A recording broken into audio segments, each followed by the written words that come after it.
Auzubillahiminash-shaytanir-rajeem. Bismillahir-rahmanir-rahim. Assalamu alaikum wa rahmatullahi wa barakatuh. I hope you all are absolutely fine. Myself, Rifat Qadir, welcome to my video lecture class 10th subject SST portion history. And our chapter is The Making of a Global World. So dear students, I had completed 3 topics of the chapter. And now in this video, I am going to discuss 4th part of the 3rd topic. हाँ क्या 4th part of the 3rd topic. जो 4th part है किसका 3rd topic का, वो है the Great Depression. Great Depression. तो ये जो Great Depression है, इसका आप ये मतलब मत निकालिए कि ये कोई साइकोलॉजिकल डिप्रेशन हो या जियोग्राफिकल डिप्रेशन हो. नहीं, ये डिप्रेशन है इकोनॉमिक का डिप्रेशन. ठीक है, इकोनॉमिक का डिप्रेशन. आज तक हमने जो प्रीवियस वीडियोस में हमने डिस्कस किया ग्लोबलाइजेशन को, उसमें हमने ये देखा कि वर्ल्ड इकोनॉमी टेक ऑफ हो रही थी, इकोनॉमिक ग्रोथ हो रहा था, लेकिन वहां पे क्या होने लगा, अब इकोनॉमिक डिक्लाइन होने लगी अब. ठीक है, तो ये जो इकोनॉमिक डिक्लाइन हो गई ड्यूरिंग 1929 टू मिड 1930. अब यहाँ पे क्वेश्चन अराइज होता है, क्या यही डेट है एग्जैक्ट? नहीं, क्योंकि the exact timing and impact of the depression varied across countries. ठीक है, हाँ, यूरोप में स्टार्ट हुआ था great depression. Great depression means here economic depression, economic decline हुआ था और इकोनॉमिक ग्रोथ वहां पे ये जो स्लो डाउन हो रही थी इकोनॉमिक एक्टिविटीज. ठीक है, slow down of economic activities. तो ये जो डेट है, ये हम ये टाइमिंग हर एक कंट्री में एक ही जैसे नहीं थी. ये the exact timing of and impact of the depression varied countries to countries. ठीक है, स्टार्ट ये हो गया था यूरोपियन कंट्री से और फिर यूएसए पे भी इसका इम्पैक्ट पड़ा और हमारे इंडिया पे भी. ठीक, तो जो डिक्लाइन हुआ वो प्रोडक्शन में भी हुआ, वो एम्प्लॉयमेंट में भी हुआ, इनकम्स में भी हुआ और ट्रेड में भी हुआ.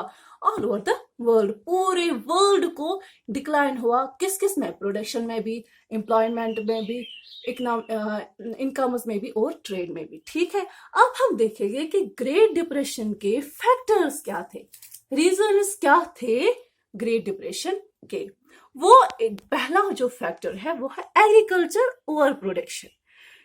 मैं आपको ये बताती हूँ कि ये जो हमने प्रीवियस वीडियोस में ये लर्न किया कि वहां पे जब मास प्रोडक्शन हो रहा था, जब मास कंजप्शन हो रहा था, मास प्रोडक्शन में हमने ये देखा after world war first, post world war, हमने देखा कि ये जो ईस्टर्न यूरोपियन कंट्रीज थी वो पहले क्या करती थी, सप्लायर थी एग्रीकल्चर वीट का या ग्रेन्स का. तो उसके बाद अमेरिका, कनाडा और ऑस्ट्रेलिया ने भी अब वो सप्लायर बन गए थे. तो वहां पे ज्यादा से ज्यादा प्रोडक्शन होने लगे एग्रीकल्चर में. जब प्रोडक्शन ज्यादा होने लगे तो प्राइसेस क्या होते, फिर क्या होती है, नेचुरली वो फिर डाउनफॉल होती है, वो फिर फेल होती है. ये लेस मार्केटस मज कह चीज वारिया अवेलेबल तो तमिस रेट छ पत तीचा हाई आसा कहीं, तमिस रेट छ वारिया डाउन. इथे कन ऐसे ही वहां पे प्रोडक्शन, एग्रीकल्चर प्रोडक्शन ज्यादा अवेलेबल थे, लेकिन फिर वहां पे प्राइसेस बहुत ज्यादा डाउनफॉल हो गए. ठीक है, तो डिक्लाइन किसका हुआ, एग्रीकल्चर इनकम का. ठीक है, पीजेंट्स बेचारों पर बहुत ज्यादा ये असर पड़ गया. ठीक है, अब यहाँ पे मैं आपको ये भी बताती हूँ कि ये जो एग्रीकल्चर और प्रोडक्शन था, इससे क्या हुआ, जो वहां पे पीजेंट्स थे बेचारे, उन्होंने क्या किया, farmers expanded production to maintain overall income. उन्होंने ज्यादा से ज्यादा प्रोडक्शन करना स्टार्ट किया.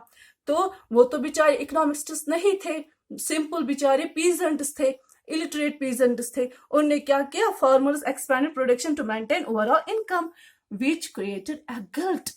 It resulted pushing down prices even further. तो इससे क्या हुआ, वहां पे बहुत ज्यादा ह्यूज स्टॉक्स अवेलेबल हो गए एग्रीकल्चर प्रोडक्शंस के.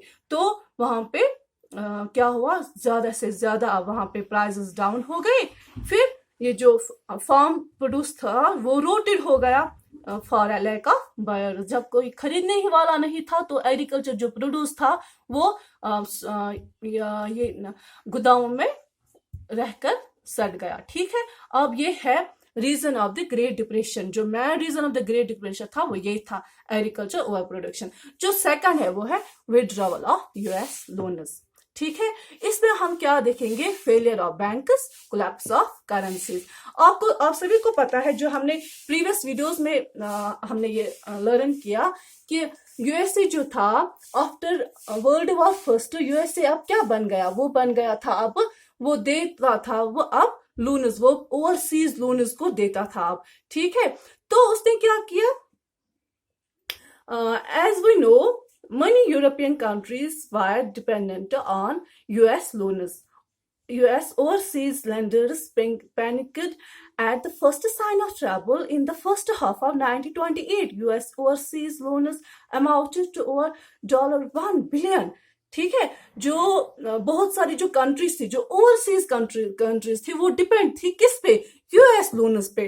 ठीक है, तो जब यूएस ने विड्रॉवल करना स्टार्ट किया, लोन्स को कॉल्ड ऑफ करना स्टार्ट किया, तो ये जो यूरोपियन कंट्रीज थी, जो ओवरसीज कंट्रीज थी, जो डिपेंड थी लोन्स पे, यूएस के लोन्स पे, अब उनको क्या हुआ, अब ये बहुत ज्यादा ट्रबल उनके लिए था। ठीक है, तो 1928 में हमने क्या देखा, जो ओवरसीज लोन ये देता था $1 बिलियन, वो अब बढ़ गया $1 बिलियन से भी क्वार्टर वो अब हो गया। ठीक है, a year later it was an quarter of that amount। ठीक है, अब जो कंट्रीज डिपेंड थी यूएस के लोन्स पे, वो क्रुशियली अब फेस करना पड़ा उनको एक्यूट क्राइसिस। ठीक है,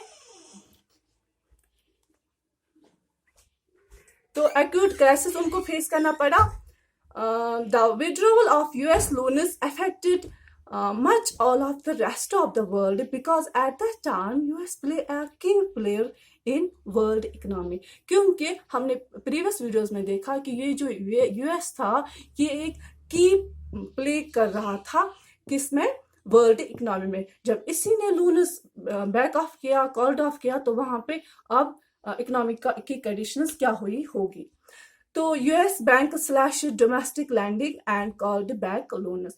तो ये जो डोमेस्टिक ये जो लैंडिंग देता था, डोमेस्टिक जो लोन्स दे देता था, उसको भी इसने आप क्या किया, कॉल्ड बैक किया।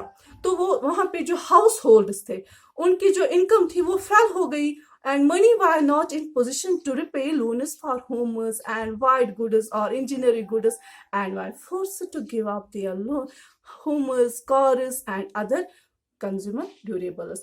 जो वहां पे लोग थे यूएसए के, खुद के जो पीपल थे, सब्जेक्ट्स थे, उन्होंने क्या किया, उन्होंने जो लोन लिया था, जैसे कि हमको सभी को पता है वहां पे मास प्रोडक्शन हुआ था, हेनरी फोर्ड ने किया था, उस कन्वेयर बेल्ट के जरिए वहां पे मास प्रोडक्शन हुई थी, फिर मास कंजप्शन भी हुई थी वहां पे। उसने वेजेस को फिर इंक्रीज भी किया था, जिसकी वजह से वहां पे हर कोई अब अफोर्ड करने लगा था अब इंजीनियरिंग गुड्स जिसको बोलते हैं, वाइट गुड्स भी। मगर अब इसने वहां पे अब लोग, उनकी इनकम अब फेल हो गई थी, तो अब ये जो बैंक्स थे उन्होंने उनको क्या बोला कि अब आप हाउसेस और ये बाकी जो इंजीनियरिंग गुड्स है उनको क्या कीजिए, आप गिव अप कीजिए। ठीक है, क्योंकि वो अब लोन वापस नहीं कर पाए। तो वहां पे अनएम्प्लॉयमेंट हम देखेंगे, अनएम्प्लॉयमेंट भी वहां पे बहुत ज्यादा इंक्रीज हो गई। क्यों? क्योंकि US banks unable to collect loans, thousands of banks went bankrupt and were closed by 1933 over 4,000 banks had closed, and between 1929 to 1932 about 110,000 companies had collapsed। तो वहां पे कितने बैंक्स वहां पे बंद हो गए, बैंक करप्ट हो गए 4,000, एंड कितने कंपनीज वहां पे कोलैप्स हो गए 110,000 कंपनीज। तो इसकी वजह से वहां पे अनएम्प्लॉयमेंट भी इंक्रीज होने लगा। अब है last factor of this great depression, वो है यूएस डबलिंग इंपोर्ट ड्यूटीज। इससे क्या हुआ, जब यूएस ने डबलिंग किया इंपोर्ट ड्यूटीज, यहाँ पे इंपोर्ट ड्यूटीज मैं आपको समझाती हूँ। जब एक कंट्री दूसरे कंट्री में ट्रेड करे, तो वो कंट्री जहाँ पे एक ट्रेड करती है, वो कंट्री इसको एक टैक्स पे करना पड़ता है उसको, जिसको बोलते हैं इंपोर्ट ड्यूटीज। ये एक टैक्स होता है, ठीक है, जो पे करना पड़ता है जो वहां पे ये जो कंट्रीज हो जो वहां पे इंपोर्ट ट्रेड करे, creating a negative impact on world trade. तो इससे क्या हुआ, यूएसए ने जब डबल किया इंपोर्ट ड्यूटीज, तो इससे नेगेटिव इम्पैक्ट पड़ गया पूरे वर्ल्ड पे। वो कैसे? वो इस तरह कि पहले ही हम जानते हैं कि ये जो यूएसए था वो एक की प्लेयर था इकोनॉमिक वर्ल्ड में।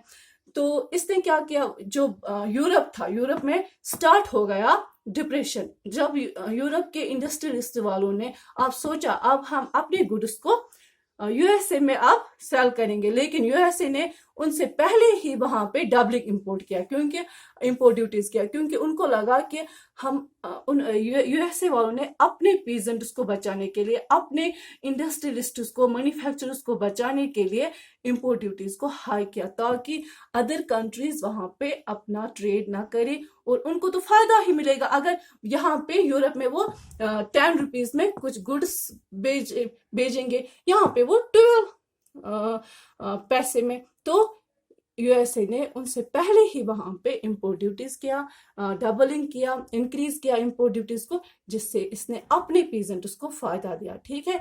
अब यहाँ पे है कि रिकवरी होने लगा। फिर वो रिकवरी कैसे हो गई, बिगन बाय 1935। कैसे रिकवरी हो गई वो हम नेक्स्ट वीडियोस में इंशाल्लाह पढ़ेंगे। By 1935, a modest economic recovery was underway in most industrial countries, but the Great Depression's wider effects on society, politics, and international relations and on people's minds proved more enduring, meaning long lasting. ठीक है, thank you, Allah Hafiz.